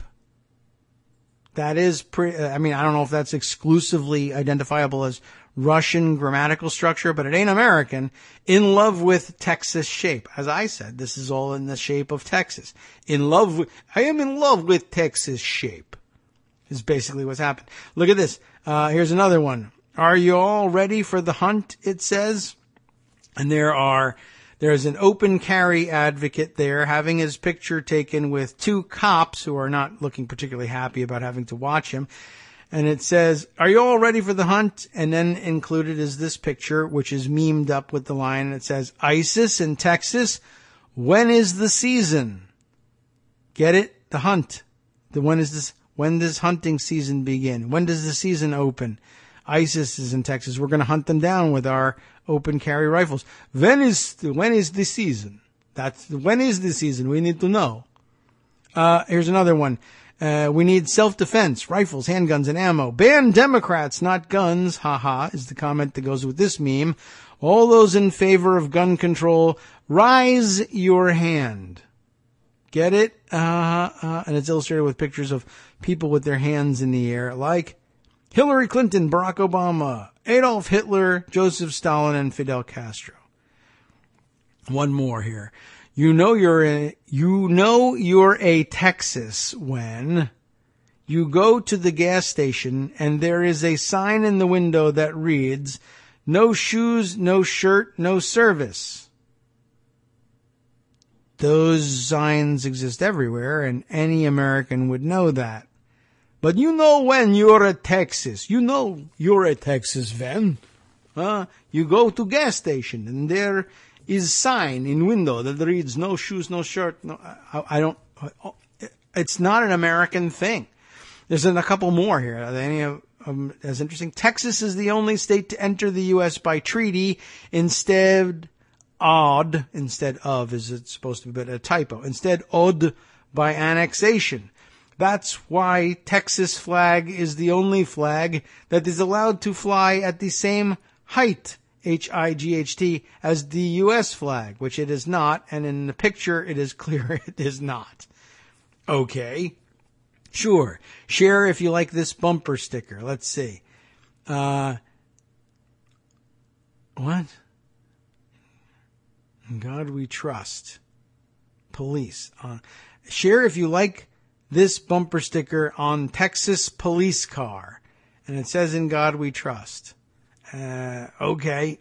But again, I guess the memeing here is grammatically incorrect. On Texas police car. Oh boy. All right. What else have we got here? Anything else interesting? It ain't clothes that make a Texas woman. It's the attitude and heart. Okay.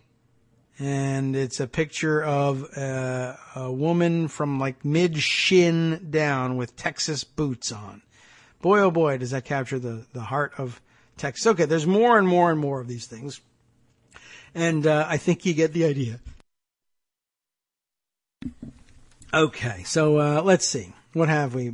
Let's continue with the article here. Oh, there's a little Confederate meme at the bottom of this one. There's an awful lot of them. And it's taken me a long time, longer than I thought, to scroll through them to get to the continuance of the article. How annoying is that? Very annoying. It's funny. It's like, there's no way I can capture this, but here's 20 minutes worth of them. Okay. The site also ginned up Election Day related outrage, calling on Texans to, quote, look who vote in the elections in order to avoid large groups of voting illegal migrants. That's super American in its structure. If the site was limited to eye-bleeding typos and pans to Dr. Pepper and Whataburger, the page might have been simply another odd, tone-deaf attempt from actors trying to collect fans who don't care about things like literacy or fact-based analysis. Idiotic, sure, but largely harmless. Last November, however, the Heart of Texas page tried to roll into the real world, organizing a series of November 5th rallies across the state, claiming that, quote, it's time to say a strong no to the establishment robbers. The page claimed a Clinton victory would lead to higher taxes to feed undocumented aliens, more refugees, mosques, and terrorist attacks, and even the outright banning of guns, of course. We are free citizens of Texas, and we've had enough of this cheap show on the screen, the organizers wrote. The Heart of Texas Twitter page also plugged the rallies, even offering to send details via direct message, while its Facebook complement drew up an approximate map for the Texit statewide rally, whatever that means. The site further called for supporters to open carry and make photos. For some reason, the Facebook page also included a picture of Chris Kyle co-opting the American veteran's legacy into the secession movement. Lots of similar memes included here. As it is, the rallies didn't generate much participation. Only a few dozen people showed up at scattered sites across the state, if memory serves correctly.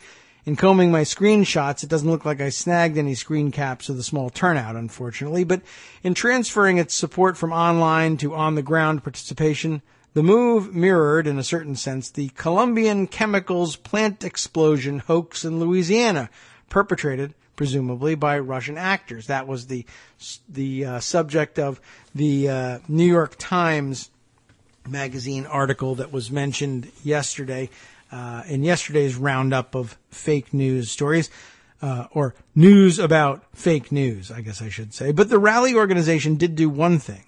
In gathering online support, the Heart of Texas page obtained identities of potential supporters of Texas secession. Supporters whose information the folks at Heart of Texas said they would pass along to the TNM. That is to say, the Heart of Texas page, a page likely run by foreign, presumably Russian actors, was putting its talents toward recruiting for a very real Texas secession organization, one that had already received funding from a Kremlin-backed group. For the past few months, things seemed hunky-dory for the folks behind Heart of Texas.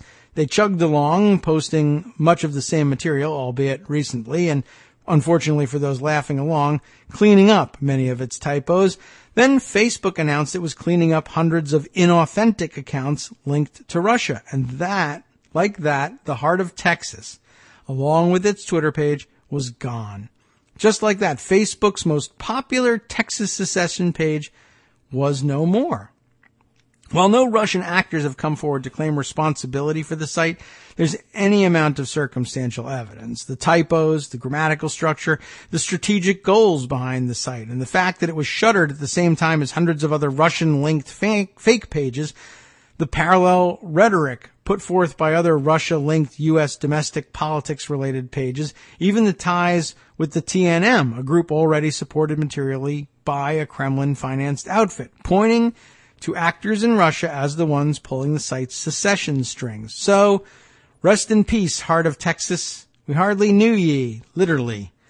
Looking forward to seeing where pro-secession foreign actors turn next on Facebook and where we can enjoy those wonderful typos once more. After all, as Heart of Texas told us, for those in love with Texas shape, always look for a Texas size. The grammar is just outrageous. Of course, one more thing we might be able to just squeeze in a little bit of information on one. Where did I put this thing? I thought I had put aside, let's see. No. Yes. Here's something that I don't know whether it's connected or not, but I'm going to recommend, I'm going to read a little bit of it and we'll see if we can make connection, or I'll give it to you. I'll hand it off for you for weekend reading. An old piece from, not old, but older, July 1st, 2014. A Paul Rosenberg piece in Salon magazine, Christian Right Secession Fantasy. Spooky neo-Confederate talk grows louder at the fringes. Subtitle here, the religious right is spooked and making scary new allies. Some worry theocratic violence will soon be on the rise. This was not meant to be a hint at Russian interference, I don't think, when it was written, but I'm wondering whether reading over it now will have some spooky connection feelings about that. We're not going to be able to read it through, but I'll give you a sense by reading the lead here. A Saturday ago at the annual conference of the Faith and Freedom Coalition, Louisiana Governor Bobby Jindal, remember him, accused President Obama and other Democrats of waging a war against religious liberty and all but openly threatened violent revolution, AP reported. I can sense right now a rebellion brewing amongst these United States, Jindal said, where people are ready for a hostile takeover of Washington, D.C. to preserve the American dream for our children and grandchildren. I mean, standard stuff. But now that, A, that hostile takeover has happened, and B, turned out to be entirely Russian connected, one wonders. And the Confederate imagery at work in this particular piece, you'd think, why would the Russians be interested in it? But then all of a sudden it shows up in Charlottesville and everywhere else. And monuments at that are once again at stake. It's weird, is all I'm saying. Of course, the article continues, Jindal's speech didn't come out of nowhere. Jindal is a notorious weather vane, not leader. So this is a clear sign of the need to take threats of right-wing violence seriously, and to look at its justifications as formulated on the Christian right. And of course, who ended up becoming super fans of Donald Trump, Russian-influenced Donald Trump, more than the Christian right? And it doesn't make any sense, and it never did. It doesn't make any sense because the Christian right has had a historical opposition to Russia and Soviet interference and everything. It also, of course, has traditionally said it had a specific disdain for people who basically lived the lifestyle that Donald Trump made famous. But they don't care about that. They're also famously hypocrites, too. So it's all explainable, but it's all a little spooky that it all seems to come together in such weird ways. And then it all blossoms and mixes and reblossoms and is reborn as new movements over and over again on Facebook. I don't know. It's a little suspicious, to say the least, but well worth considering over the weekend. We can't draw any conclusions from what little we were able to read before it became time to hand the microphones over, but I recommend it to you, and I'll put it in the list of articles I provide to our good friend Scott Anderson, who will put together his fabulous summary as always.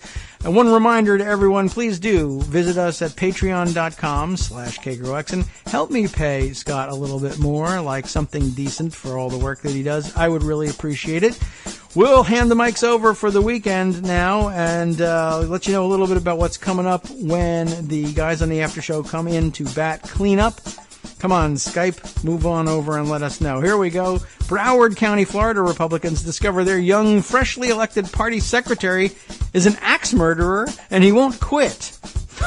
Not without a fight. Like literally actual axe? Wow, stay tuned for that story. A secret national inmate swap program may have spread a powerful neo-Nazi prison gang's ideology across the U.S. prison system.